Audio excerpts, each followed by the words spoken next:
Today's cocktail is the Kamikaze. The Kamikaze is a cocktail made of equal parts vodka, triple sec, and lime juice. According to the International Bartenders Association, it is served straight up in a cocktail glass. Garnish is typically a wedge or twist of lime. The Kamikaze and I have a long and sordid history. It is probably the first vodka-based cocktail that I ever drank, and it's one I stayed with for a long time.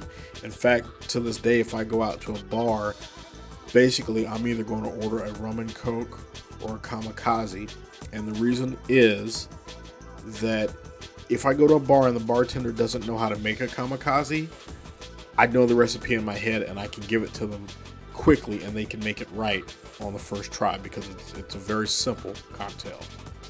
You know, some of the others, like your Cosmopolitan or your Tequila Sunrise, some of those, if you don't get the mixture just right, they taste a little weird. Kamikaze, it's pretty much an ounce each of lime juice, triple sec, and vodka. You can't mess that up.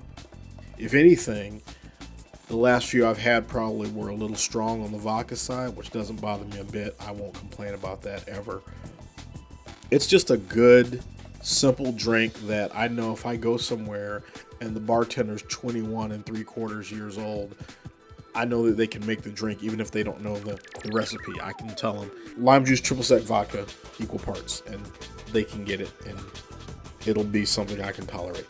So that's my history with the Kamikaze. It is one of my all-time go-to drinks when I'm out in public, because again, I can trust any bartender even if they don't necessarily know the recipe from by heart.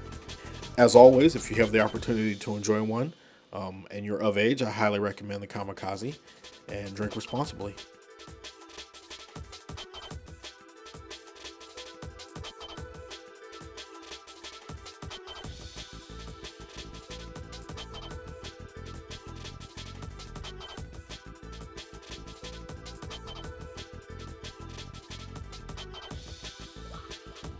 Okay, welcome back to Cocktails and Crankshafts.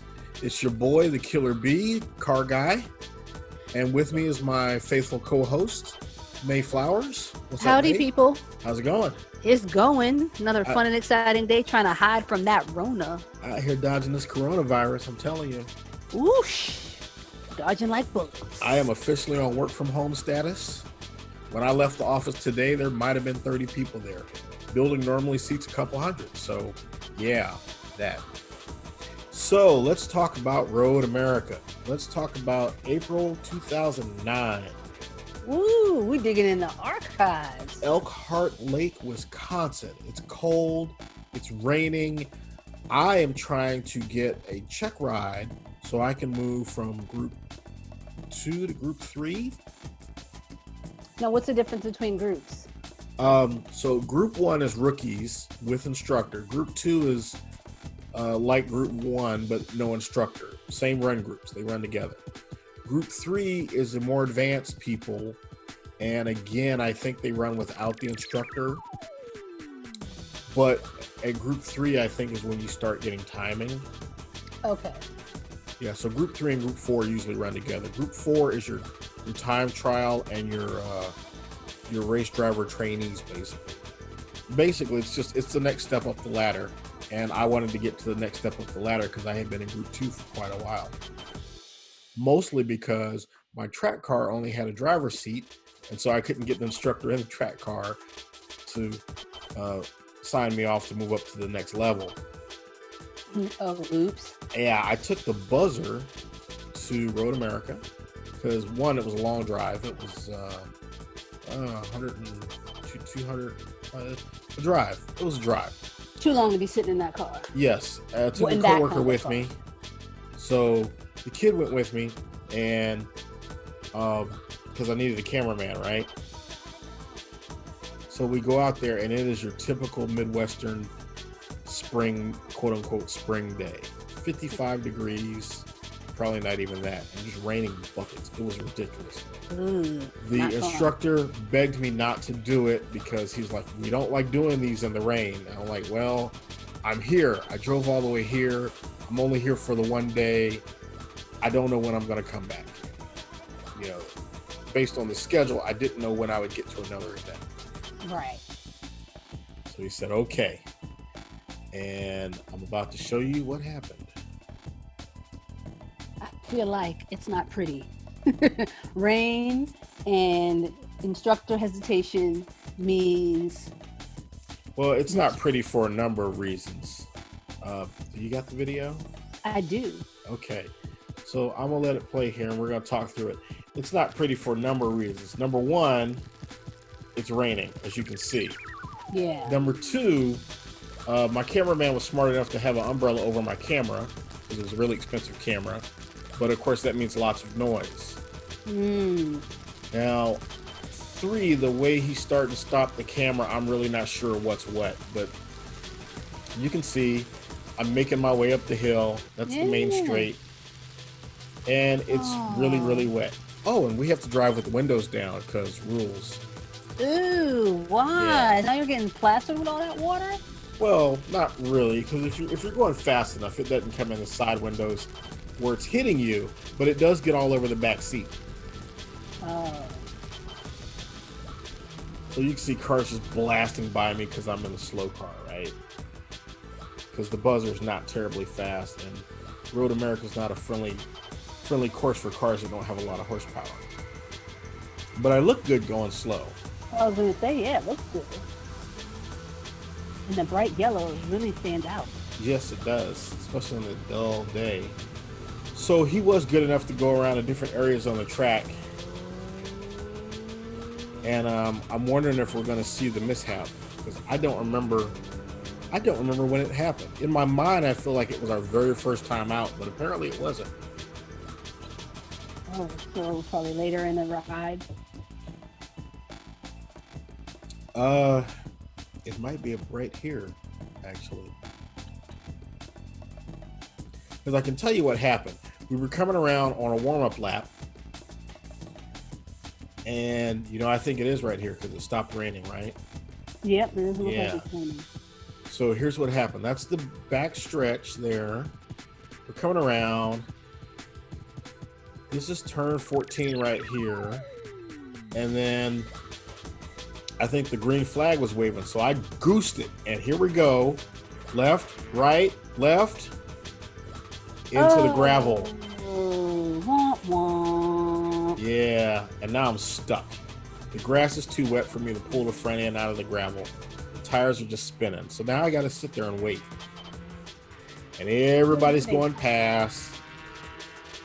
And I guess this is our second session, maybe our third. I've lost track over the years.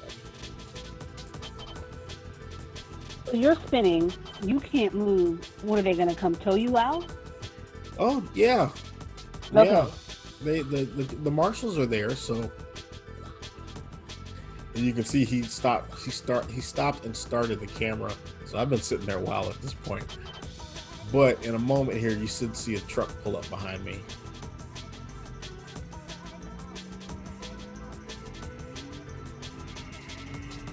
Don't know what took them so long to get there. Yeah, I wonder if they had to like dodge the other cars or something. Oh, here he comes. Oh, no, I do know it took them so long to get there. They probably were sitting in the pits. They probably had to go all the way around the track. Because 14 is the last turn before you come down the front stretch. Oh, okay. So probably a marshal radioed it in that I was stuck in the gravel. And, you know, no fire, no contact. So then they had to come around. You can see he's checking on me. He's like, can you crank it? I was like, yeah, it runs. He's like, you think anything's broke? Turn the wheel. Like, so he's checking my suspension to see if the wheels still turn properly. He's like, all right, I'm going to pull you out. Just let it roll. Put it in neutral and let it roll. And when I tell you to turn the wheel, turn the wheel.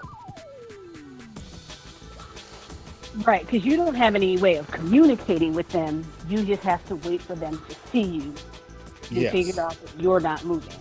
Well, the marshals, the flag crew, The course Would've- marshals would have radioed into the safety team to say we've got a car in, you know, turn 14 gravel track.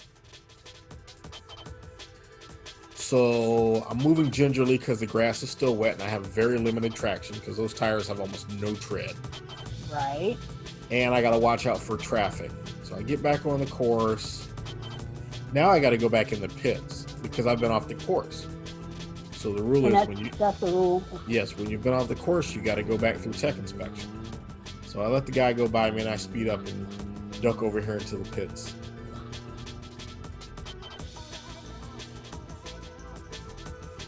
And why do you go back to the tech inspection after you've been off the course? To make sure there's no damage. Just to make sure you're not leaking fluids or anything like that. And you saw that mud smeared all over my tire. That was my legacy. I had to carry that with me the rest of the weekend. Because despite the rain, it wasn't raining hard enough to wash off all the mud. So the track photographer got a great shot of me with my muddy front right tire. Sexy. And the instructor was like, you failed, right? he says this while we're sitting in the gravel trap.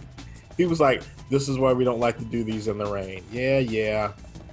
I mean, then they should have canceled the whole day, right? I mean, if they don't like to do it in the rain, don't do it. You still drive in the rain. They just don't like to do check rides in the rain.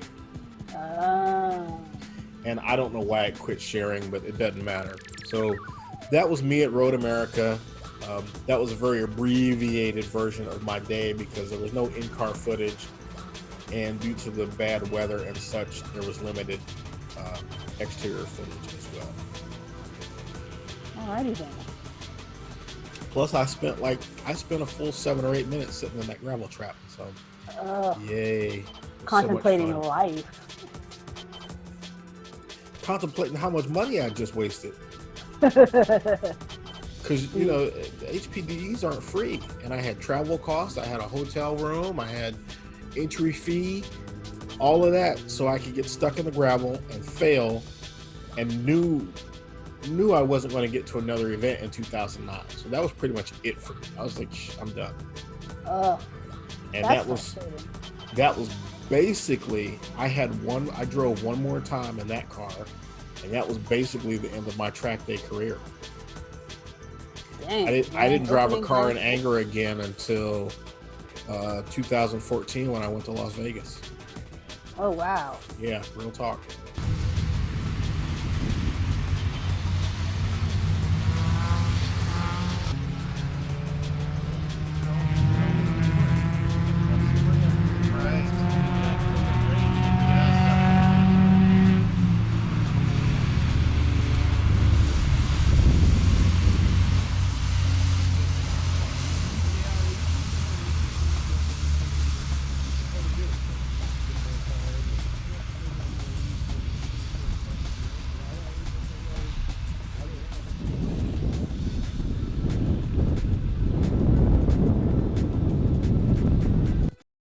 Thank you for watching Cocktails and Crankshafts. If you enjoy my content, please like, share, and subscribe.